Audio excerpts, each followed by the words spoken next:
Livre qui a fait beaucoup de bruit, qui continue toujours à passionner les lecteurs. Donc vous êtes neurologue, vous avez fait toute votre carrière de médecin dans des hôpitaux.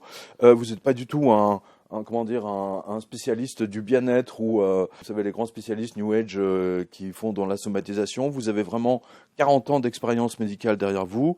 Vous êtes un vrai médecin.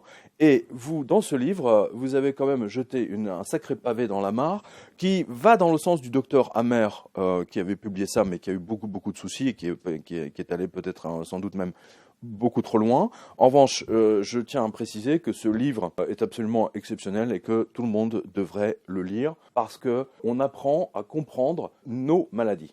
Alors, avant d'y arriver, docteur, je voudrais que vous donniez un petit peu votre carrière depuis le début jusqu'à nos jours, on va dire. Oui, effectivement, parce qu'il y a un petit rectificatif à faire. Donc, j'étais tout à fait de formation classique scientifique, neurologue passé à la Salpêtrière, interne chef de clinique. Et j'ai vu une formation d'anatomopathologiste. Donc, je me destinais plutôt à être derrière les microscopes. Mais ça ne me plaisait pas, le contact avec les patients m'intéressait beaucoup plus. Donc j'ai décidé de faire de la neurologie. Alors j'ai juste une question, neurologie c'est quoi exactement? Parce que c'est assez vague et en même temps... Neurologie c'est tout ce qui est le système nerveux, donc le cerveau, la moelle épinière, les nerfs, mais également les muscles.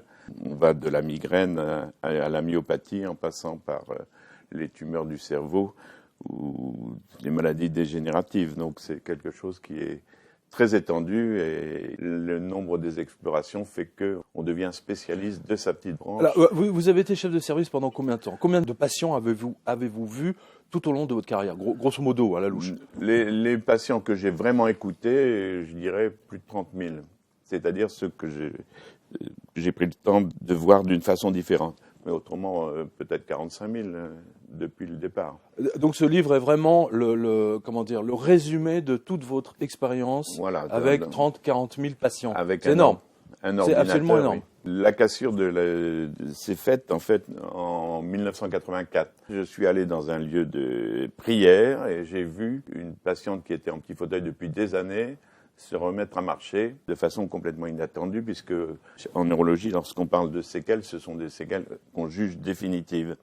Et donc cette femme qui était en petit fauteuil, le lendemain, je l'ai vue se mettre debout. Bien sûr, elle ne marchait pas très bien, mais c'était quelque chose de tout à fait... C'était où? C'est à Lourdes? Non, c'était Paray-le-Monial. D'accord. Et donc ça m'a complètement bouleversé. Et 3 mois plus tard, je donnais ma démission de l'hôpital pour aller en ville et pour voir un petit peu ce qui pouvait écouter, ce qui pouvait se passer, puisque je suppose que la personne qui a guéri avait revu des choses dans sa tête de sa vie passée, qui c'était sans doute là le secret de son amélioration, on va dire. D'accord.